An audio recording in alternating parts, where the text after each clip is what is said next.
Boa noite, este é o programa O País em Análise, onde destacamos os principais assuntos que marcam a semana.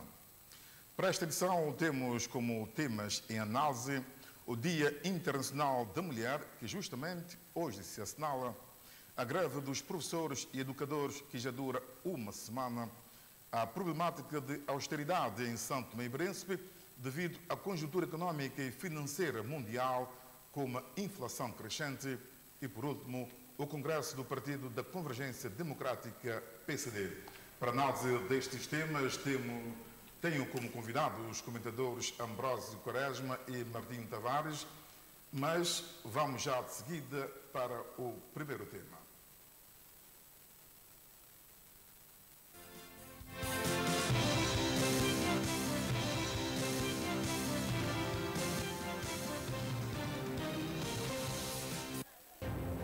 Apesar dos progressos alcançados, as mulheres em São Tomé e Príncipe ainda enfrentam desafios rumo à igualdade do género. Para a Ministra da Saúde e dos Direitos da Mulher, é preciso construir um futuro onde todas as mulheres possam prosperar livremente, sem medo de discriminação ou injustiça. Neste Dia Internacional da Mulher, comprometemos-nos a não apenas celebrar as realizações das mulheres, mas também agir como agente de mudança. O Presidente da República chamou a atenção para a má interpretação que se tem feito em relação ao equilíbrio da igualdade e equidade do género. Por vezes pensamos que é preciso agora que as mulheres substituam os homens todos, nos postos todos que eles têm. Assim nós não vamos lá. É preciso que haja equilíbrio. Este equilíbrio quer dizer que temos que caminhar de mãos dadas.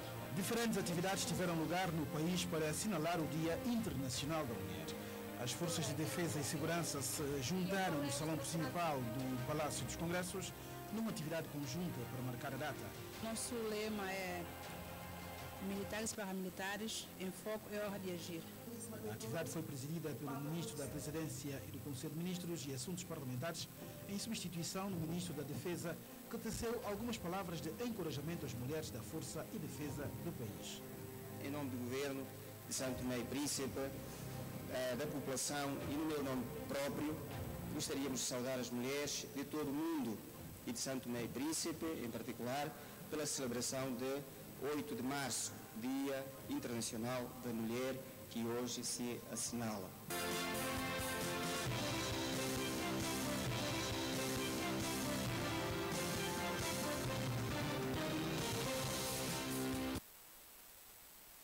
O primeiro tema está lançado. Meus senhores, muito boa noite. Ambrósio Quaresma e Martim Tavares, os nossos dois comentadores neste programa O País em Análise. Martim Tavares, hoje de facto assinala-se o Dia Internacional das Mulheres. Os direitos da mulher em São Tomé e Príncipe estão salvaguardados?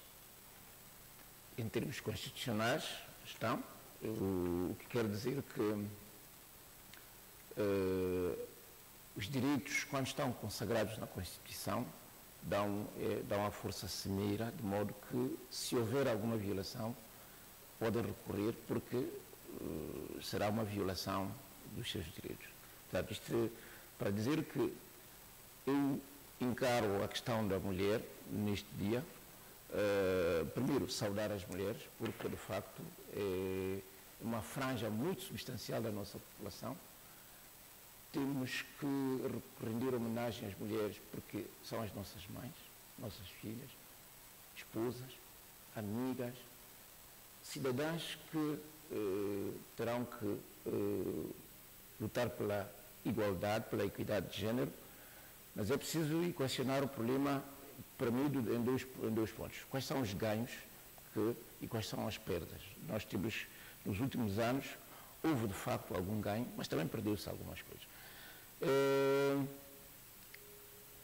Tudo apontava de que iríamos, à semelhança de outros aspectos da democratização, da liberdade e dos direitos, que nós tivéssemos hoje um ganho muito maior. É evidente que nós podemos equacionar em termos de ganhos a questão das mulheres hoje têm direito de cidade às questões femininas. Temos instituições já com alguma experiência na defesa dos direitos da mulher. Hoje é critério até para concursos que haja uma certa abertura para que sejam atendidas a questão do género. Portanto, é algum ganho. Temos também a questão hoje temos a segunda, na hierarquia do Estado, a segunda figura do Estado é, de facto, uma mulher a quem rendo homenagem.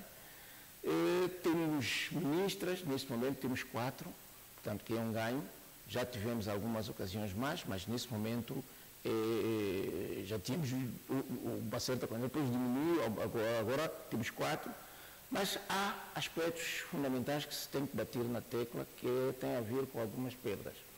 Elas são essencialmente no que toca a compromissos partidários. Se nós virmos as listas partidárias para as eleições, sobretudo para os órgãos de soberania, nomeadamente a Assembleia Nacional e também para os órgãos locais e regionais, nós notamos que as mulheres não estão em lugares elegíveis. Há um compromisso de paridade, que São Tomé assume no quadro dos compromissos internacionais, e também a questão de uma cota. Não tem havido nos últimos anos o cumprimento deste objetivo.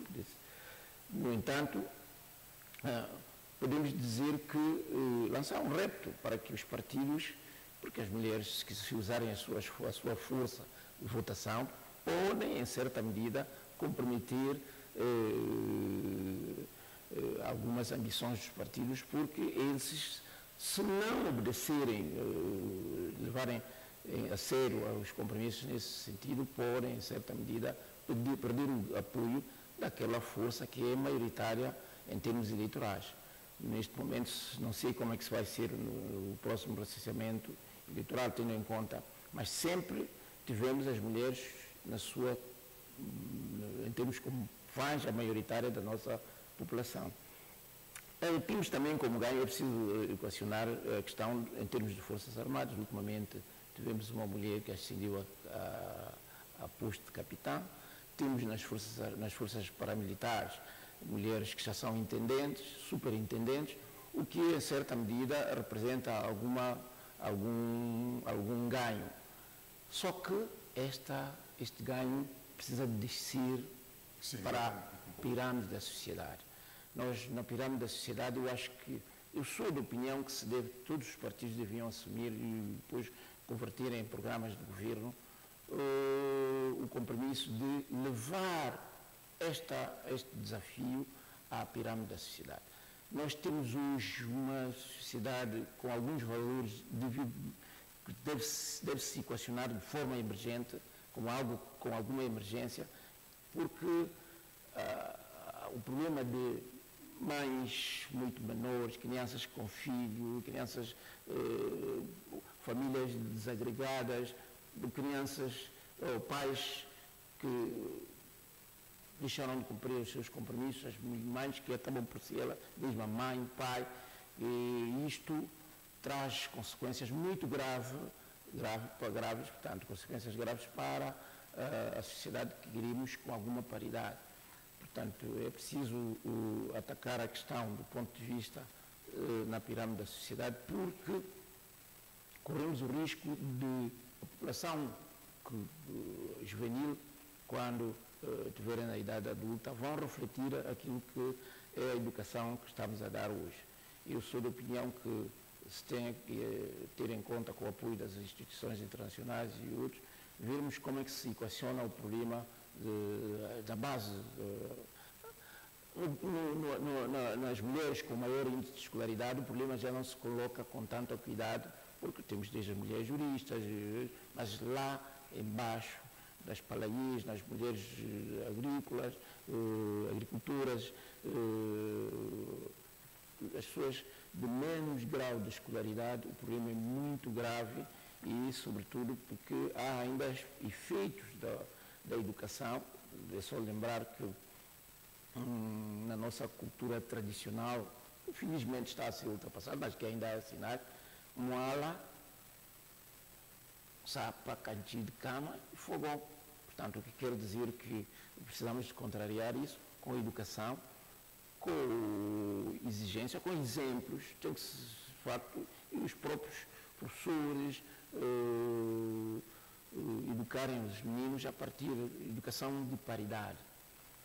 É verdade que as escolas, os rapazes e raparigas têm acesso à escola, mas há preciso adotarmos aquilo que se chama educação de paridade, para que desde pequenino começam a aprender que os meninos e as meninas precisam de estar juntos, fazerem atividades em conjunto, aprenderem a...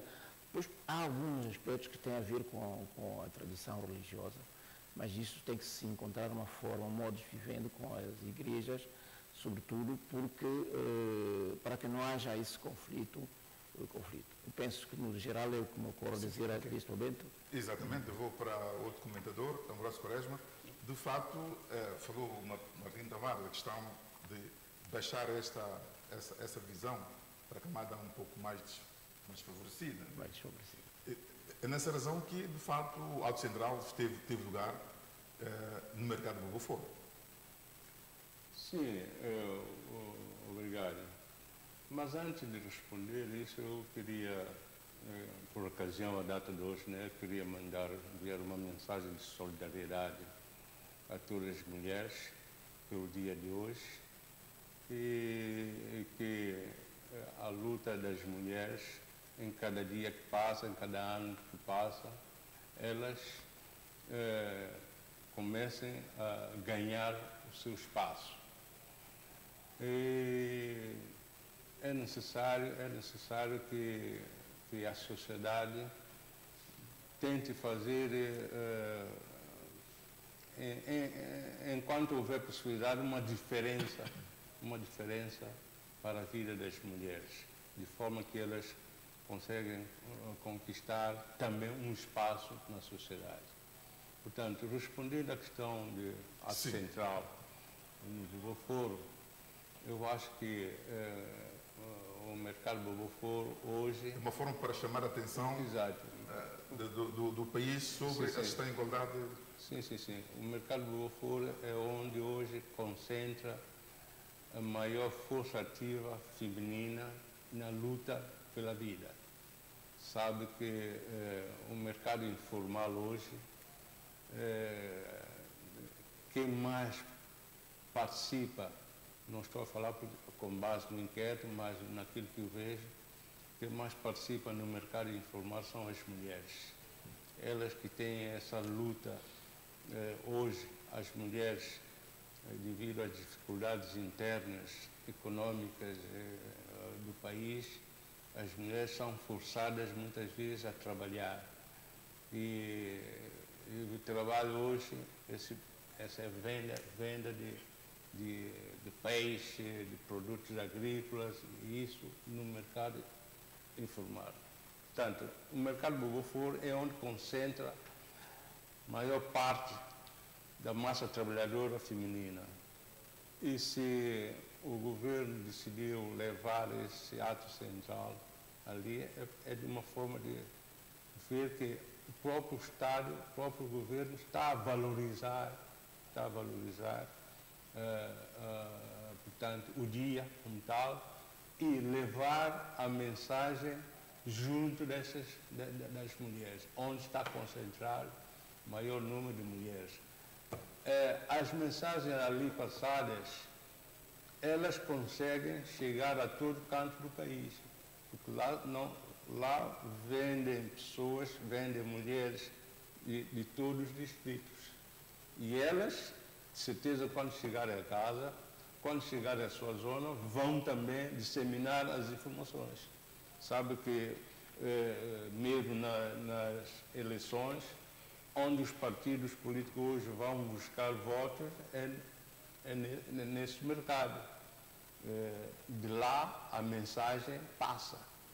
E tanto a mensagem política como a mensagem, algumas mensagens de saúde. Tanto é que houve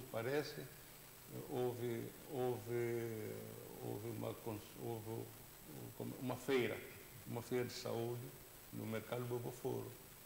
E de lá, sabem, o governo viu que havia essa possibilidade de fazer consultas do cancro do útero aí na cidade, que é no centro policlínico, mas por razões de muitas mulheres, muitas vezes, quererem deslocar para lá e não ter essa possibilidade, porque têm seus negócios no Boboforo, então o governo decidiu levar essa feira de saúde para essas consultas lá. Tanto é que eu vi no telejornal mulheres a agradecer isso, a dizer mesmo que elas gostaram, porque se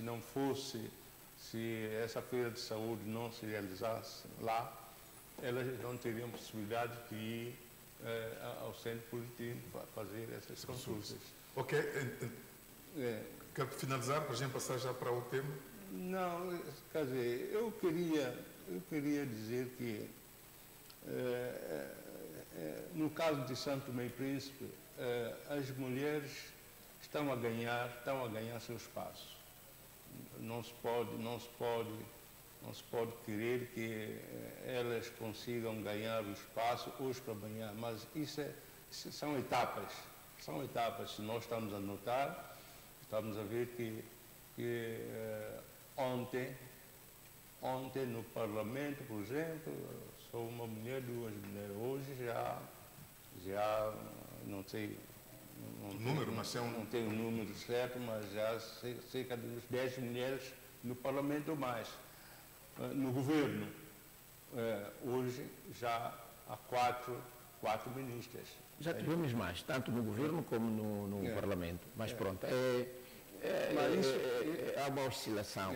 Isso é natural. Mas o que deve haver é compromisso para que os partidos assumem como regra os acordos e a legislação que tenham em conta os compromissos de paridade. Primeiro, uma cota que está estabelecida, mas sempre na perspectiva de uma evolução até que haja a paridade. Sim, mas isso sim senhor, mas não se pode também obrigar as mulheres a exercerem determinados cargos, porque às vezes há essa abertura, mas elas é que não se predispõem. Não é isso. Os partidos não estabelecem e depois não vão, porque assim, na política o que se faz é a mobilização. Exato. E os partidos têm que assumir e depois irem à mobilização, convencerem. Mas tem havido, no comercial em Santo Tomé e Príncipe, não podemos queixar que as mulheres não estão a ganhar espaço. Elas estão a ganhar espaço. Mas é preciso que seja evolutivo. Não, mas não se pode empurrar também. Não se pode empurrar. Isso é uma questão que tem que abrir. Então as pessoas vão lá. Mas é preciso empoderar, dar a mulher As mulheres estão a ser empoderadas. Hoje, se nós vamos para a questão de negócio, hoje muitas mulheres estão a conseguir lugares de destaque com o empoderamento, está a entender? Com o empreendedorismo, está a entender? Jovens e mulheres. Portanto, há um espaço que existe, que leva as pessoas a se candidatarem para determinados lugares. Está a entender? Não é algo que se vai impingir nas pessoas. Não é impingir. Mobilizar, convencer, fazer campanhas apropriadas. Mas há no país, há ONGs, há essa abertura. As pessoas têm a falar é compromissos dos partidos que têm que ser os seus. Os partidos podem ter compromisso, mas há essa abertura. Eu não vi, até agora, mulheres a reclamarem que eu queria ser deputada, mas o partido não me deixou. Sim, há muitos casos. Eu não ouvi essa reclamação. Há muitos casos. Ok, então, meus senhores, mas eu não ouvi. Ok, então, meus senhores, vamos para um outro tema que está a dominar a atividade informativa. O segundo tema de hoje é a greve dos professores e educadores de São Tomé e Príncipe, que já dura uma semana.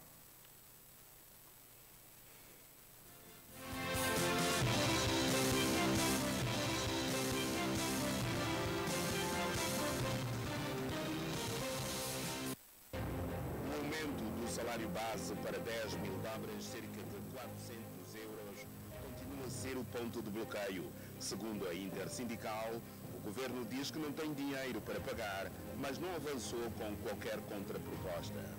O governo sabe que nós queremos 10 mil como o ponto base, mas também não apresenta, dentro desse 10 mil, não nos apresenta uma proposta daquilo. Não vos posso dar 10 mil porque a situação não está boa, nós não podemos, posso-vos oferecer um outro valor, mas não, apresentam-nos sim uma grelha com alguns aumentos relativamente ao subsídio de transporte, das horas de sábado, mas que praticamente não é nada. Eles exigem ou propõem o pagamento de 2 subsídios, que seja o subsídio de investigação e o subsídio de risco.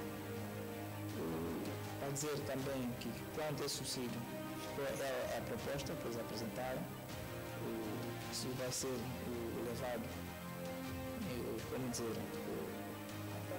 para falar análise para análise, e de certeza que depois o governo vai pronunciar também sobre este subsídio. Mas, de antemão, nós já estamos a ver que também é insustentável o pagamento desse subsídio.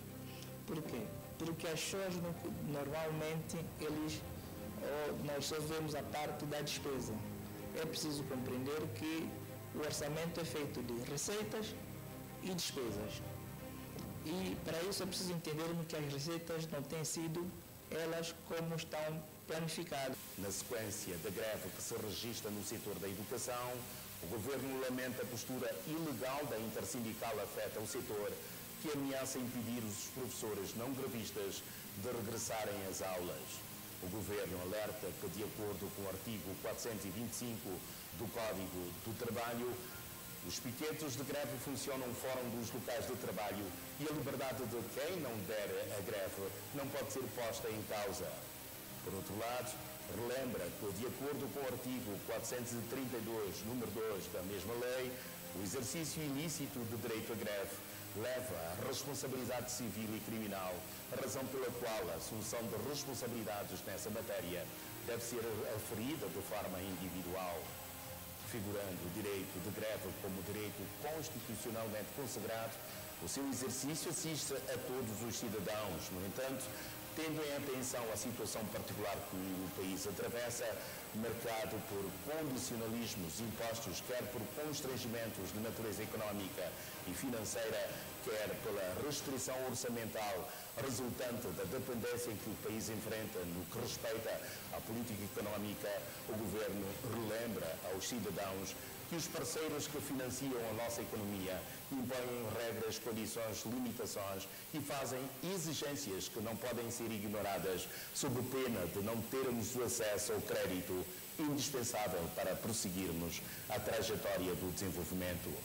Sem a luz ao fundo do túnel para a classe docente, são mais de 80 mil alunos que continuam sem aulas, uma vez que a greve tem uma adesão quase total dos professores e educadores de São Tomé e Príncipe.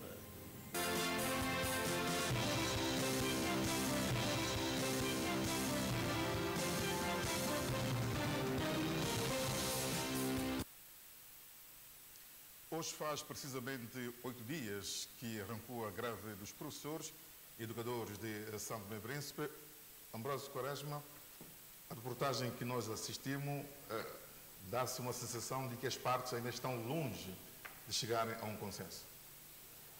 Pois é isso mesmo que a gente vê, porque eu acho que não há muito para falar nesse caso de greve, senão para não entrarmos simplesmente em especulações.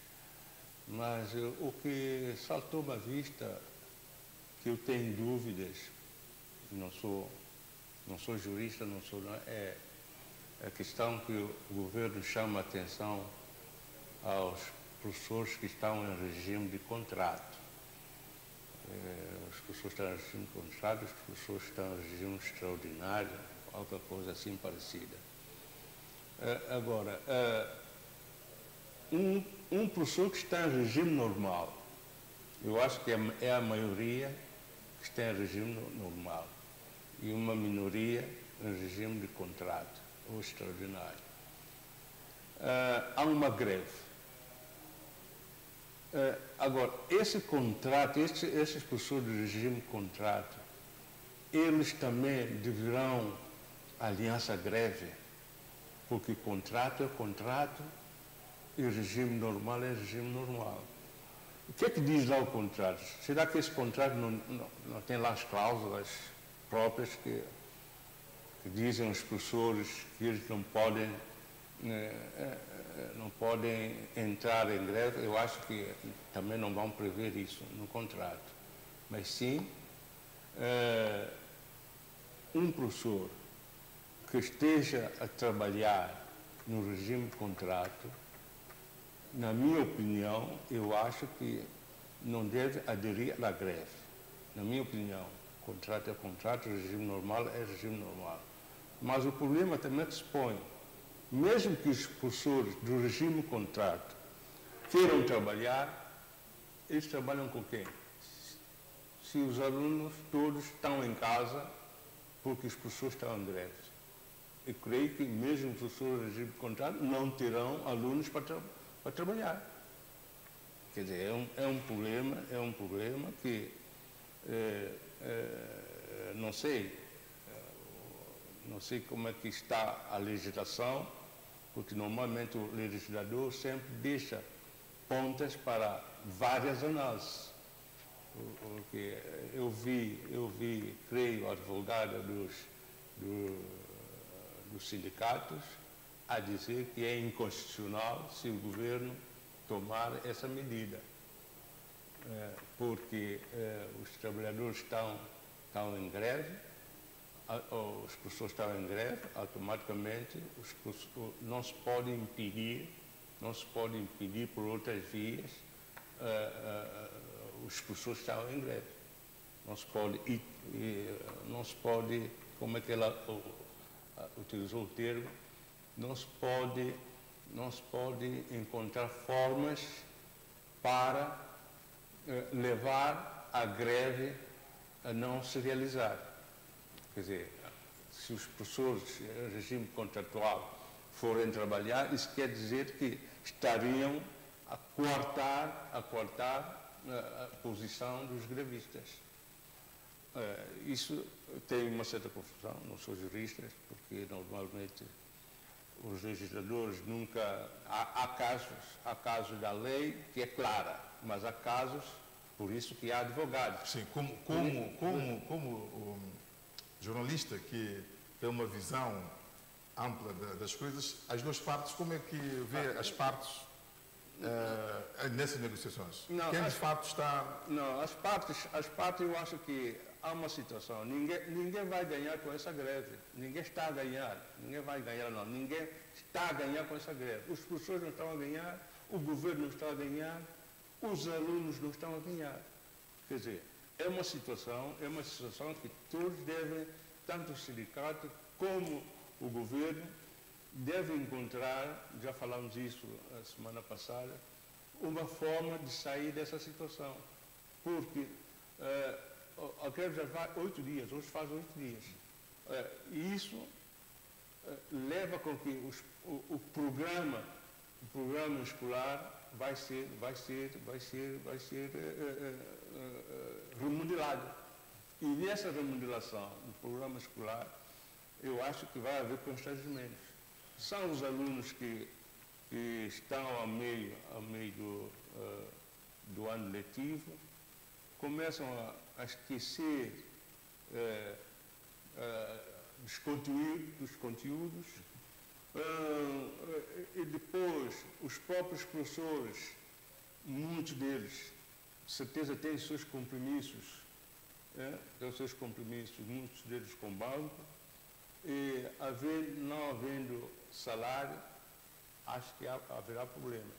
Não estou a ver o sindicato a ter dinheiro para cobrir esses dias de greve, não sei.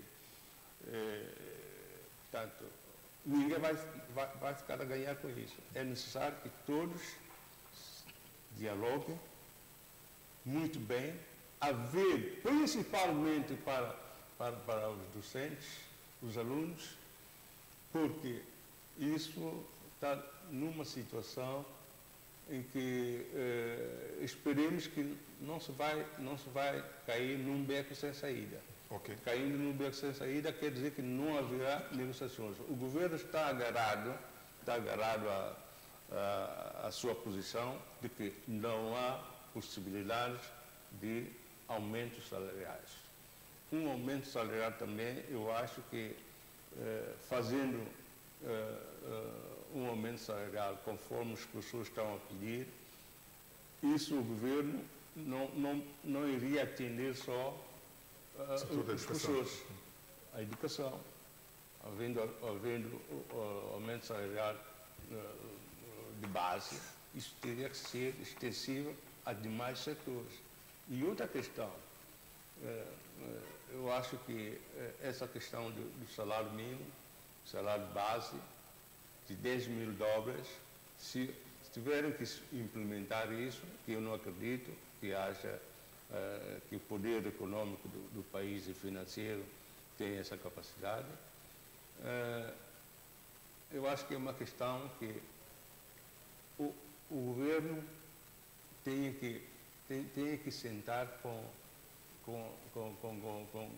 outras classes, conselho de concertação social, onde entram empresários, onde entram outras pessoas, porque o salário mínimo ou o salário base não é só no setor público.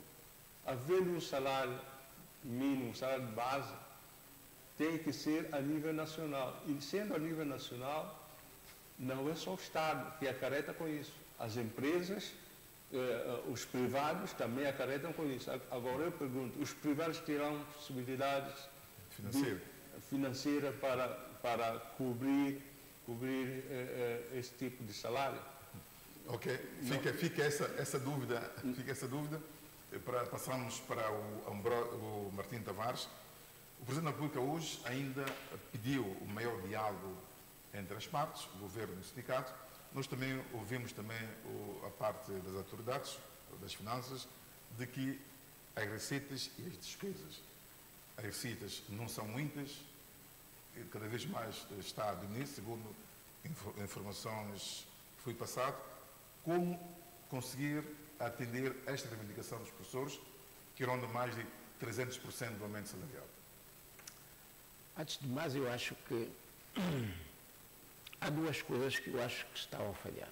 Acho que, não sei se é a estratégia e a tática que o governo está a utilizar de forma negocial, se visa, primeiramente, usar o fator cansaço para os sindicalistas e também amedrontar como forma de provocar recuos. Só que, do ponto de vista comunicacional, o governo sai muito mal visto. Primeiro porque o sindicato lança um sinal de flexibilidade, disposto a apresentar, aliás, apresentaram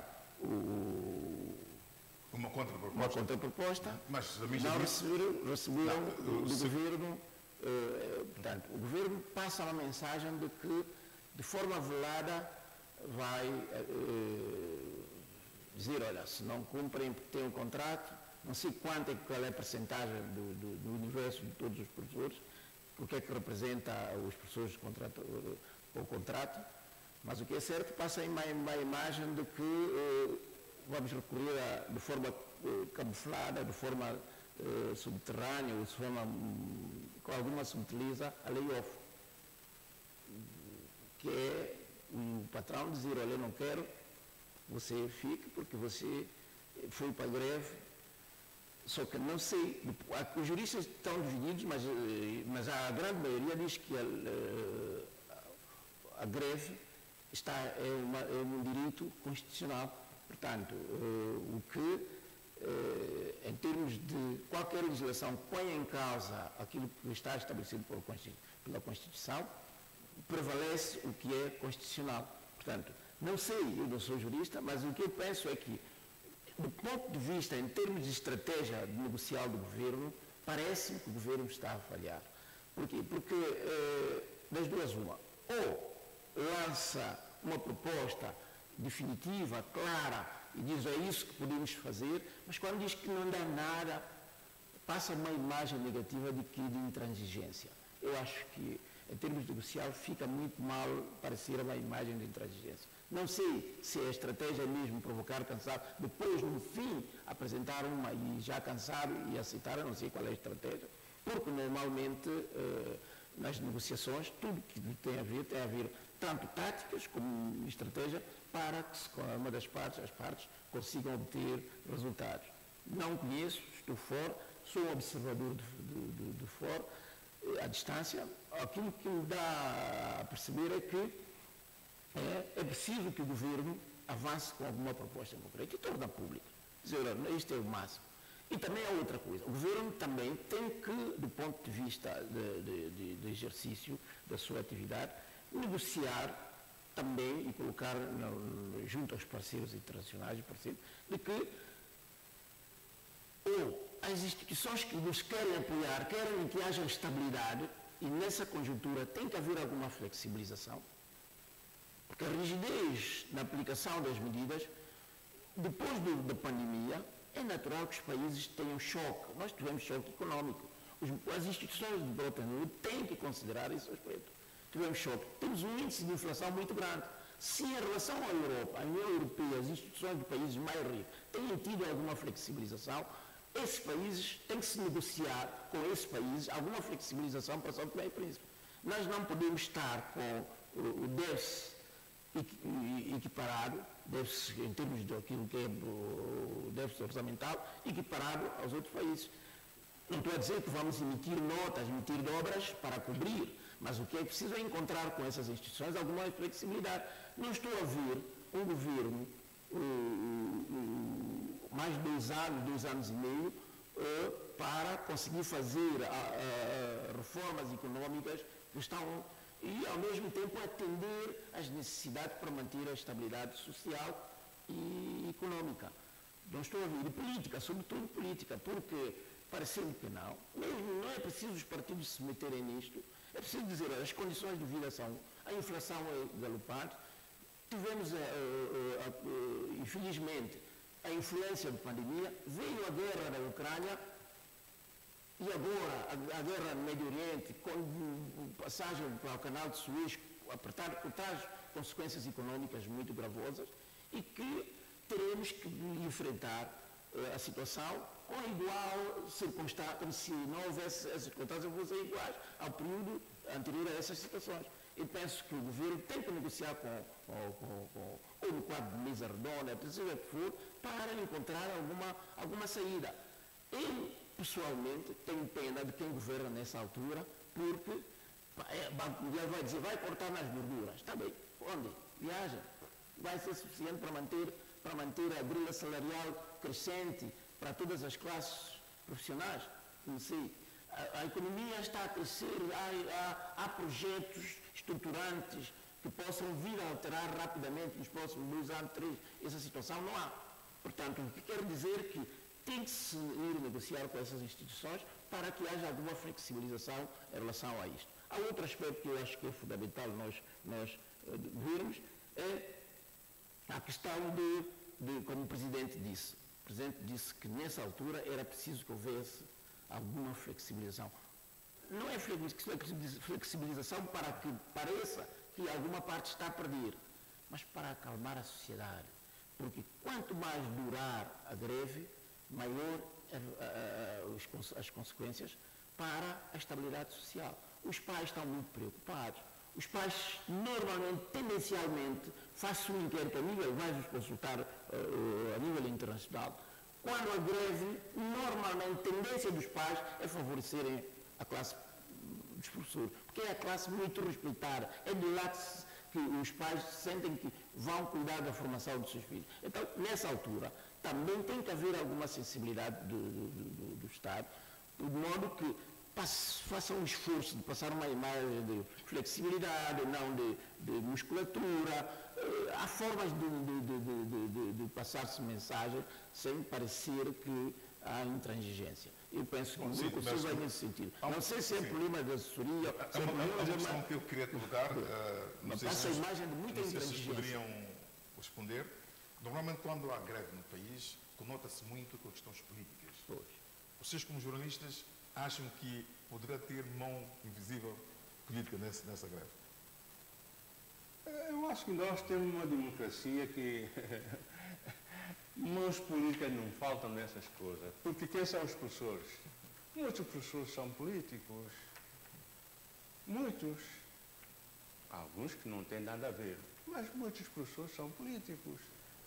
E nessas coisas, normalmente, a oposição, nós conhecemos no nosso país, a oposição fica satisfeita quando vê o governo em apuros com situações dessas, a oposição fica satisfeita. E a oposição, muitas vezes, vai fazendo coisas para que possam estar, a oposição possa estar a encorajar também a classe dos professores a manter-se em greve, para ter força e continuar. Pode ser que isso existe, mas eu não estou a dizer que existe, mas conhecemos o nosso país, conhecemos a nossa família, todos somos uma família, né? E nessas questões, eu acho que os professores têm razão, os professores têm razão, porque o salário também que se ganha nesse país, o salário que a classe dos professores ganha, pelo esforço que fazem, eu acho que não dignifica nada a classe, não dignifica nada o professor. O professor, você é forçado a ser professor porque estamos num país, muitas vezes, sem grandes oportunidades de emprego. Há muitos que estão aí simplesmente para ter alguma coisa para fazer, ter algum direito. Não é porque eles estão lá porque gostam de ser professores. Está a entender? E eu não sei se nós vamos ter tempo, mas chegamos a um momento que a classe política, toda ela, a classe política no poder e na oposição, tem que se juntar. Tem que se juntar, porque está em causa o país. Há já muitos sinais que a gestão desse país não está sendo boa. Não é porque o país não tem rendimentos econômicos. Eu acho que é uma questão de gestão. Sim, essa questão da austeridade que vamos passar. Deixa-me só. Essa parte também que é assim. Eu penso que nós não temos uma sociedade monolítica. Portanto, nem nos sindicatos, nem na administração pública, não há uma coloração. E vê-se que participam nisso sindicatos, todos os sindicatos que têm conotações, só têm maioria próximo deste e daquele. E eles são uníssonos, todos falam na mesma linguagem, tanto é que não há ruptura. Mesmo com a questão de ameaça de recorrer a... Mas por que esse Conselho Ministro diz que há pessoas que pretendem a liberdade de quem adere à greve não pode ser posta em causa? Isso é outra coisa. Mas será que não existe um sinal que está em vista disto? São coisas distintas. Isso é assim. Há direito à greve e há direito de objeção. O direito de objeção quer dizer eu não quero aderir à greve. O que, não querendo aderir à greve, não quer dizer que eu tenho conotação. Eu tenho uma liberdade. A liberdade a liberdade quer dizer escolha. Tu tens a liberdade se tens direito a menos, a mais, quer dizer que tu tens direito a menos. Deixa-me ler essa parte do Conselho de Ministros. O Governo alerta que, de acordo com o artigo 425 do Código do Trabalho, os piquetes de greve funcionam fora dos locais de trabalho e a liberdade de quem não adere à greve não pode ser posta em causa. Mas isso não tem nada a ver com... Mas será que não existe não acredito, uma vontade de algumas pessoas... Os próprios sindicalistas denunciariam. Porque o problema que está em causa é de tal maneira digamos assim, mobiliza-os de tal maneira que quem punha em causa, eles denunciariam. O que está em causa nisto, o que está em causa que o governo faz referência é, se eu tenho direito a fazer greve, o outro que não quer fazer tem o mesmo direito de não fazer e trabalhar. E trabalhar. Portanto, é isso que está em causa. Está em casa. Portanto, mas esse comunicado do Conselho de Ministros e do próprio Ministério da Educação tem a ver com o aspecto tático do governo. Não é uma coisa pensada. Eu penso que tem a ver com o aspecto tático do governo. Sabe por quê? Porque assim, o governo, quando lança isso, é no sentido do meu ponto de vista, no sentido de abalar um pouco para ver. É assim, é como que se diz, chover no molhado para saber onde é. Ou lançar no maduro para lançar a culpa com o maduro. Porque é assim, de facto, o que está em causa não está em causa a sobrevivência do governo. Não está em causa a sobrevivência do governo. O que está em causa é que há uma franja da sociedade substancial, são 80 tal mil pessoas, que alguns os pais nem têm em conta colocar, porque já sabem que aquela hora vai estar descansado, estão na escola. Portanto, há uma boa franja. E o que o governo está a fazer, do meu ponto de vista, é fazer com que o governo saia desta greve com menos consequências, nomeadamente com menos dispêndio financeiro e também com menos, digamos, desgaste. É esse o esforço que o governo está a fazer. Eu vejo isso nesse aspecto. Vamos saltar rapidamente. Não, é assim. No início da greve, houve 100% de adesão. Está a entender? O governo vem fazer esse comunicado, eu acho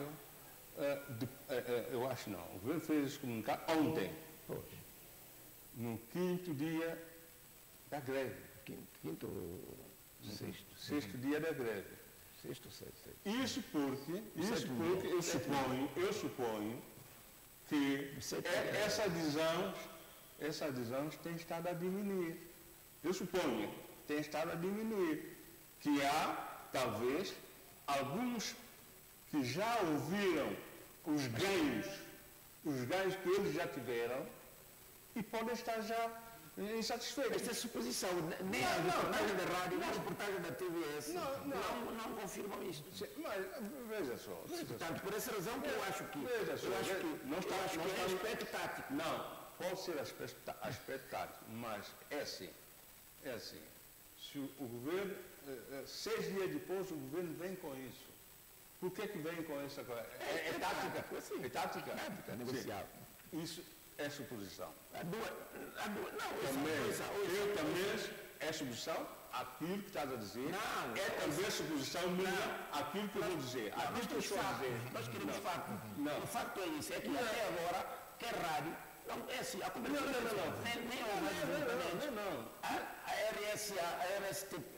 a RSTP faz a cobertura, a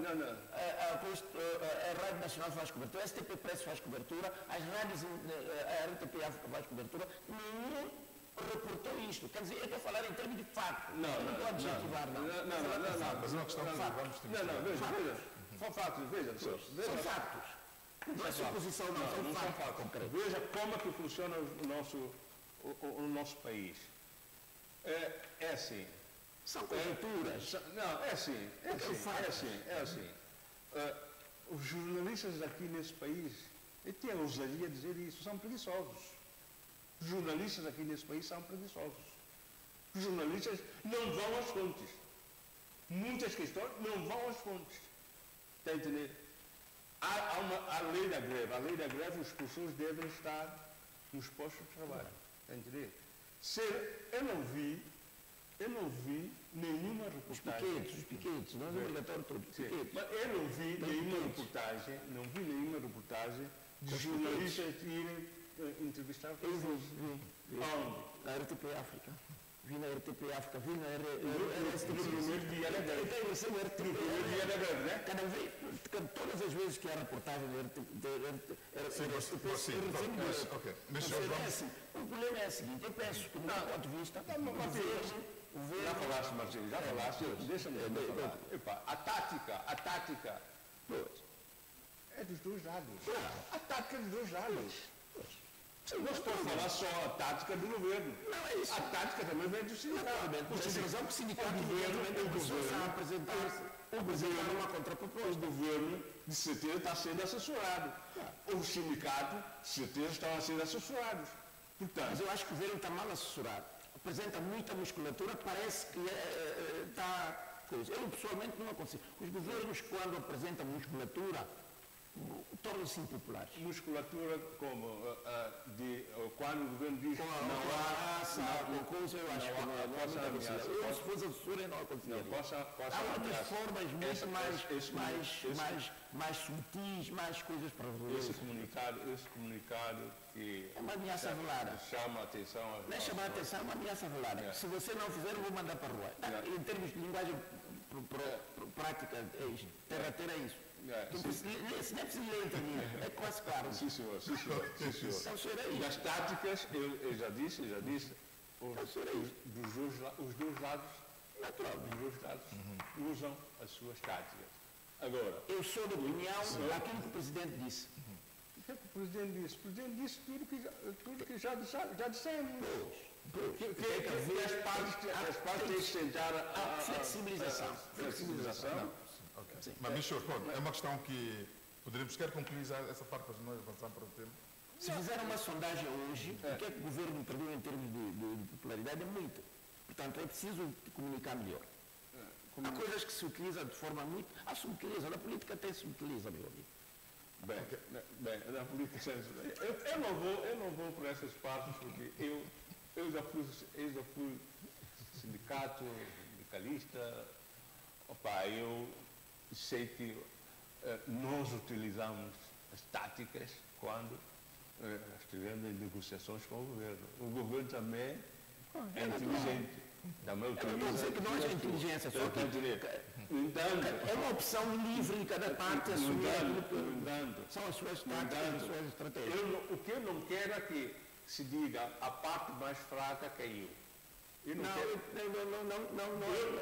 que numa negociação não pode haver parte mais fraca. Haverá sempre negociação. Se eu não quero, passará a haver imposição. Eu quero que os direitos de cada um sejam observados. Eu não quero que o governo ponha do lado mais forte e o sindicato do lado mais fraco. Para que não haja imposição, haja negociação. Exato. Isso é que eu não quero. Eu quero que o próprio governo saiba que o salário que se ganha, o salário mínimo que se ganha nesse país... O Ministro das Finanças disse, não ajuda a ninguém a trabalhar. O governo sabe isso, nós sabemos isso, o sindicato sabe isso, os professores sabem isso, que o salário mínimo que se ganha nem dá para uma semana. Ok, meus senhores, é uma questão que nós já sabemos e esperemos que próxima semana poderemos ter o desenvolvimento desse caso. Para o terceiro tema, a questão da austeridade, podemos passar para um outro dia, porque nós, de facto, o tempo está a esgotar, para ir passar exatamente para a questão... Até breve. Sim. Então, meus senhores, a questão de austeridade económica e financeira, o que significa uma política rigorosa de controle de gastos e corte de despesas, mas quando o assunto é macroeconomia, a medida ganha o nome de austeridade fiscal, que ocorre quando o orçamento entra em um déficit público insustentável e o governo se vê forçado a gastar menos do que arrecada. Meus senhores, a questão da austeridade vem, de fato, nessa conjuntura da greve. Ambrosio Quaresma. Eu não digo que a questão da austeridade vem na conjuntura da greve. O que eu diria... Sim, um país está na austeridade económica, não tem dinheiro, não tem receitas... Não, o que eu diria é que as autoridades do país, governamentais e não só, devem pensar em gerir o país com maior rigor e austeridade. Porque há muitas despesas, se calhar, que se fazem nesse país, que deveriam canalizar para outros fins. Nós estamos num país que a questão social é degradante. O maior problema que nós temos no país é a questão social. O Estado santomense tem que agarrar muito na questão social. e depois as autoridades políticas desse país têm que meter de uma vez na cabeça que esse país, conforme as coisas estão a ocorrer, porque essa greve agora dos professores, a greve de Palma e tal, estão a dar sinais. O atual poder político tem uma maioria no Parlamento, uma maioria absoluta. E depois, com esse acordo de incidência parlamentar ou qualquer coisa parecida, com MCI e tal, eles são 35. Por que não pensar agora rever a Constituição? Por que não pensar agora rever a lei eleitoral? Por que não pensar agora nessa revisão, em vez de 55 deputados, passaríamos de 25 ou 35 deputados? Quantas despesas o Estado estaria livre?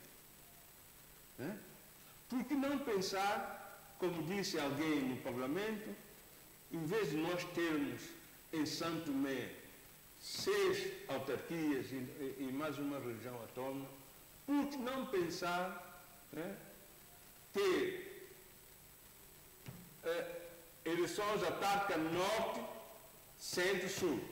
3 distritos, 3 autarquias em São Tomé. Quantas despesas o Estado se livra disso?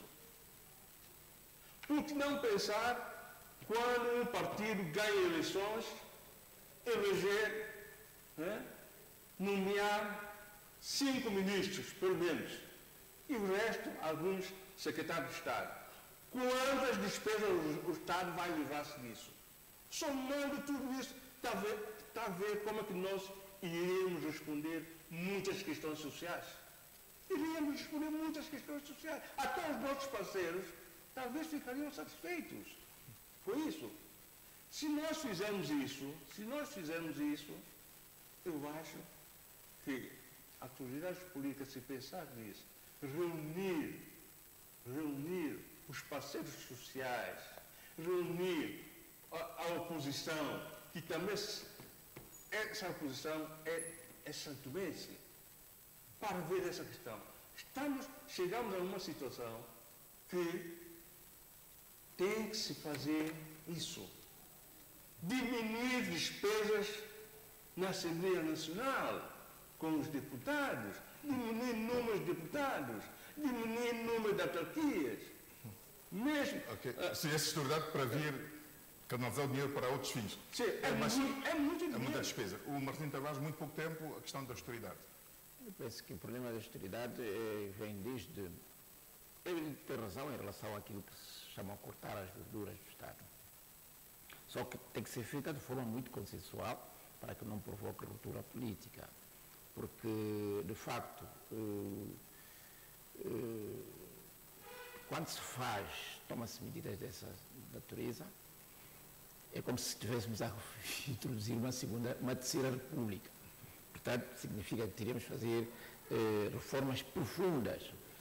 E isto tem que ser feito de forma muito consensual, em que fosse transversal a todas as forças políticas e forças sociais, para que não parecesse uma imposição que depois entrasse em congestão, de modo que a sociedade, assim como nós alimentamos e o organismo tem que absorver, toda a sociedade terá que absorver, se adaptar à nova conjuntura, e nunca uma imposição monopartidária ou de um arranjo. Portanto, mesmo que se faça a partir da revisão constitucional, mas essencialmente, mesmo sem essa revisão constitucional, é possível cortar nas chamadas gorduras do Estado. Okay. Eu penso que isto é fundamental, cortar nas gorduras. E depois outra coisa que eu acho, que essas reformas não podem ser abruptas, porque têm muitas consequências do ponto de vista social, e não sei se, ao fazer, se terá mobilização de ajuda externa para as pessoas que forem para casa se converterem em conversão de mão de obra, atividades. Havia um grande programa que no quadro das mesas redondas que se tinha, que era que era possível de se converter o país, especializar, fazer, e que incluísse aspectos que têm a ver com a especialização da área, já ter que se fazer uma questão de zonas com coordenamento e com... É uma coisa muito... Mas tinha que ser planos. Já se estava a trabalhar, o doutor Leonel Mário dava, chefiou com o apoio de PNUD, tinha que fazer um plano de desenvolvimento, como se disse em atividades quinquenais e outros, porque neste momento o país não tem um plano de desenvolvimento transversal a todos os partidos, em que quem vem, por causa da continuidade de Estado, assume, não há um acordo de regime. E é preciso haver um acordo de regime, sempre bato nesse teclado, um acordo de regime para que todos sentamos e dissemos, para atingirmos,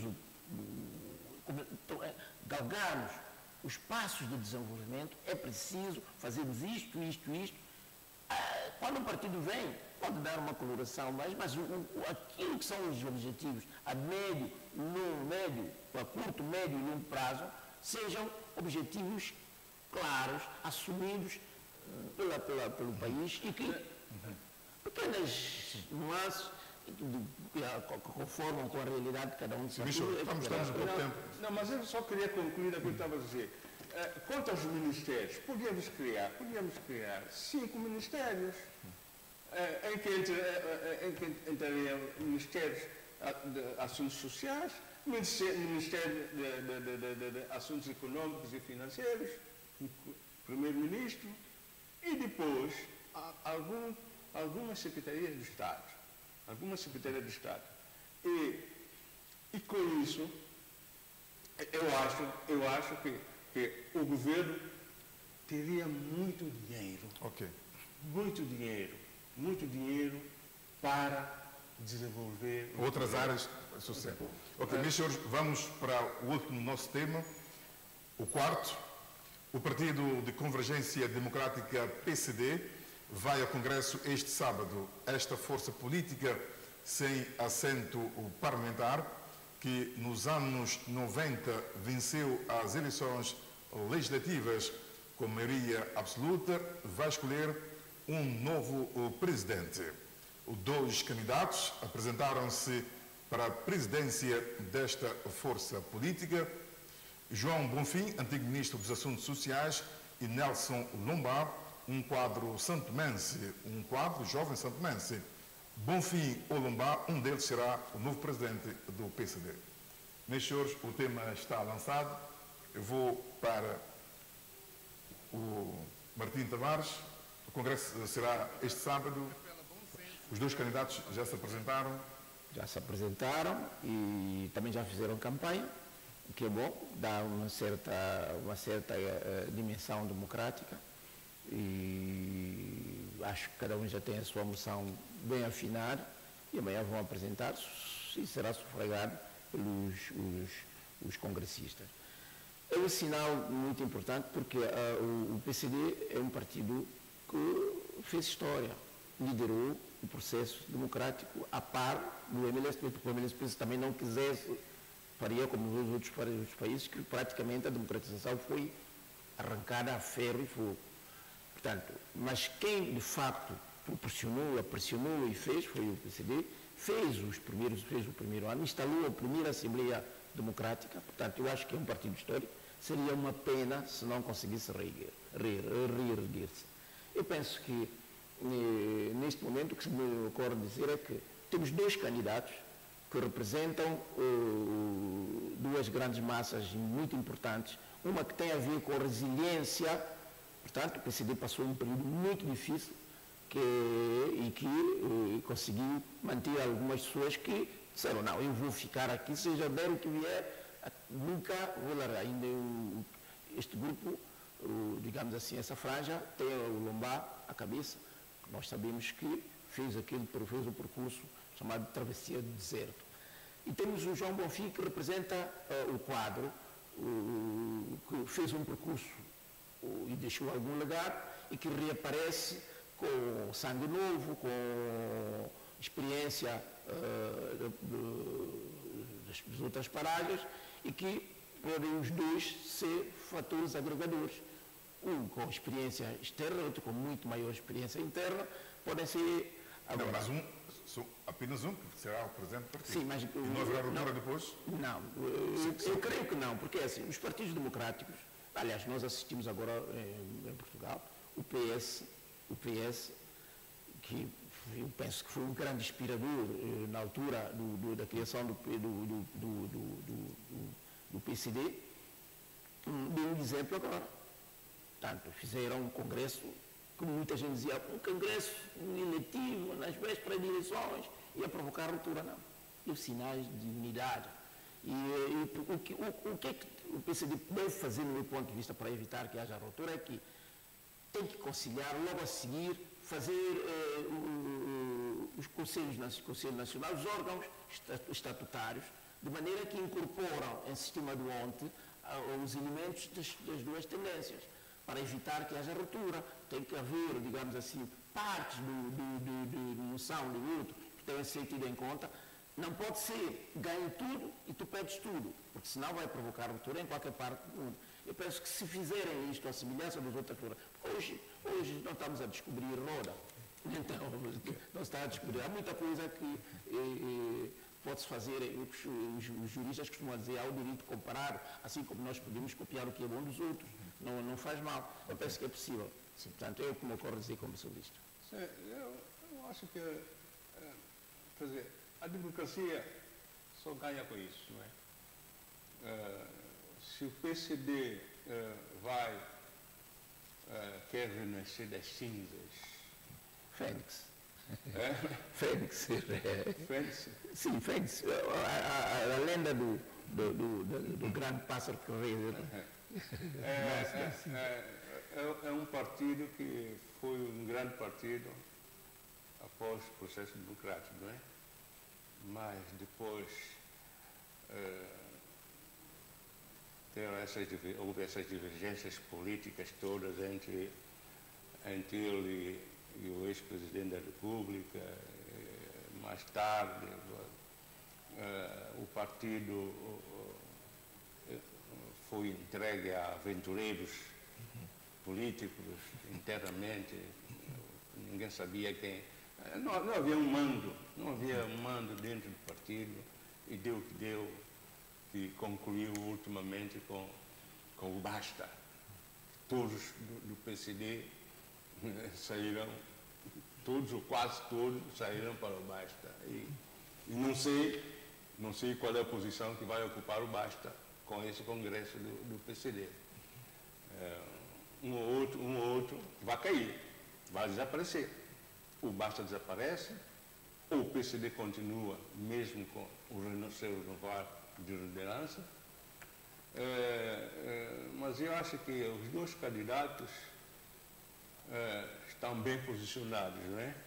Como disse o Martim, um com experiência externa, outro com experiência interna.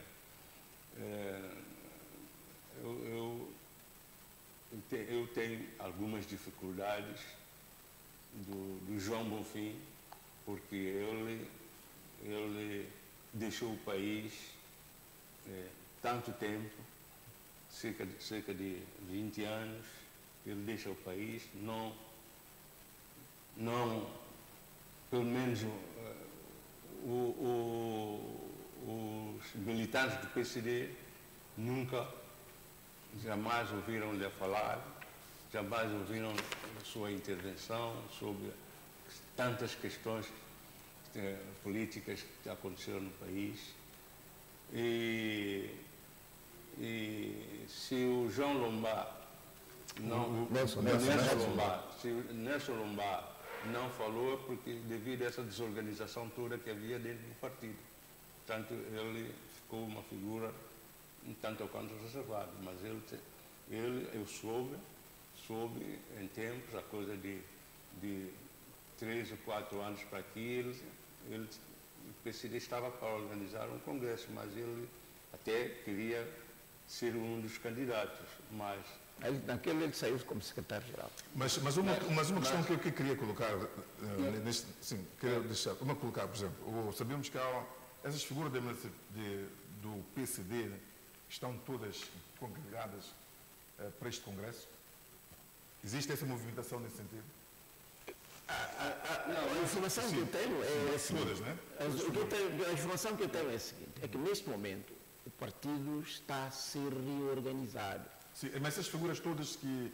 Todas não. No caso do Definevos, que... Não, mas no caso do Definevos, que tem basta.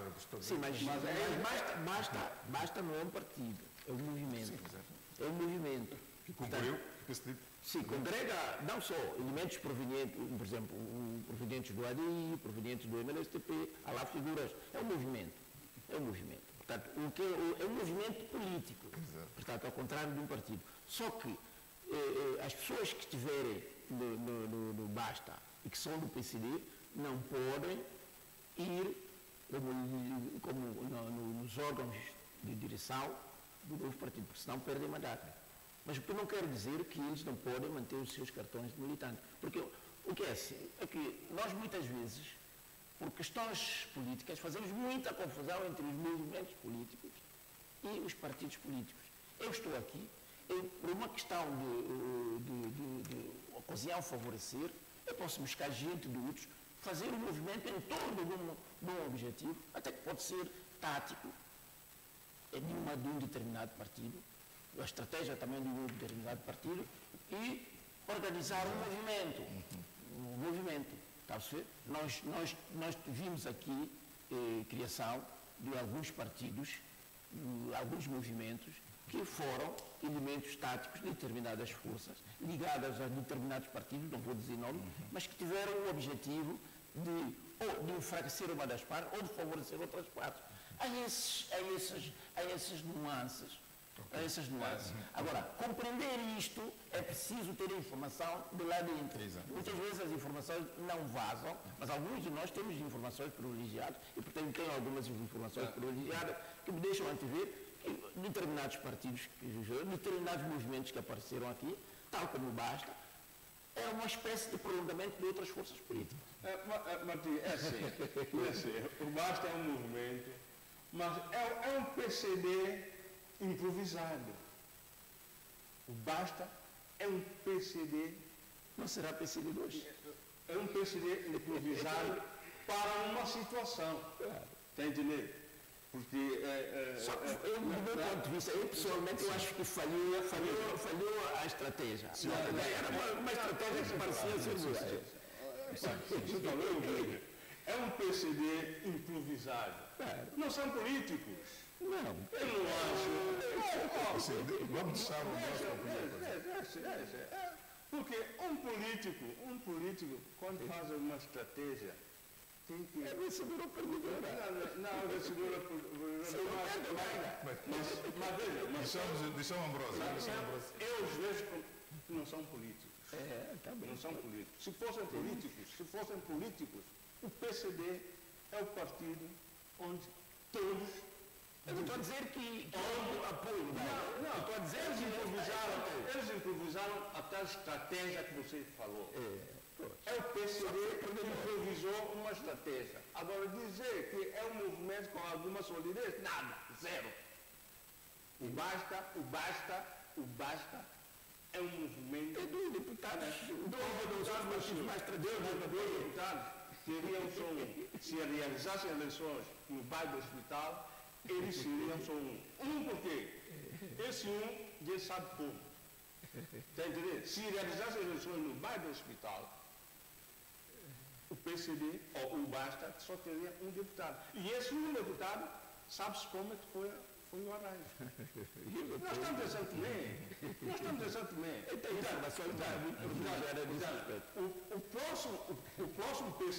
O próximo PCD terá que ter muita cabeça. Esse congresso da manhã do PCD, o líder que sair daí terá que ter muita cabeça. Porque os magnatas, os ditos magnatas do PCD, que para mim são políticos um pouco radicais, está a entender? São políticos um pouco radicais. É minha opinião, minha visão Desculpem dizer isso, Não, mas eu é vejo. verdade. Mas eu vejo.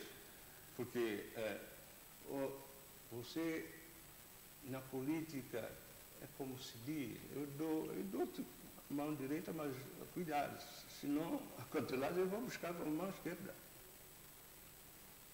A mão direita, quando dás com a mão direita, não podes fazer saber que a mão esquerda que deste, porque a mão esquerda também quer lá ir, está entendendo? Um político é assim. Um político tem que saber que eu estou a dar com a mão direita, mas a mão esquerda não pode saber. E os dois dão? As duas mãos dão? Não, as duas mãos dão. Mas cada um ao seu tempo. Mas se dou com a mão esquerda, a mão direita não pode saber. Entendeu? O que está passando no PCD, eu não sei, porque eu estou a ouvir esse congresso, eu não sei onde é que vai ficar o Basta. Não sei onde é que vai ficar o Basta. Está entendendo? Isso é minha análise, não sei onde vai ficar o Basta. Ou o Basta fortalece, ou acaba para fortalecer o governo, porque é uma estratégia improvisar o Basta, o PCD improvisou o Basta para uma situação eleitoral. Para uma situação eleitoral. E tiveram 2 deputados. A sorte. Há muita sorte. Não, nas eleições não há sorte. Então, Michel, se a Comissão Eleitoral feriu a lei, repetisse eleições no bairro do hospital. Eu não tenho essa informação. Não, eu acompanhei. Eu tenho a lei eleitoral, quando a Comissão Eleitoral íamos tocar no quando a Comissão Eleitoral reúne para decidir se repete a eleição bairro do hospital ou não repete. Não. Tudo está lá no comando da lei.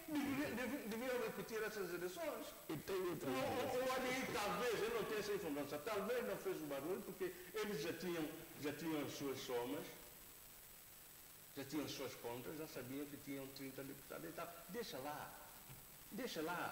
Benesse, né? Deixa lá. Benesse. Ok, então, meus senhores, concluímos o País em Análise de hoje. Na próxima semana estaremos cá para fazer quem de fato venceu estas eleições de sábado. Muito obrigado pela presença e esperemos regressar na próxima sexta-feira. Obrigado. Obrigado.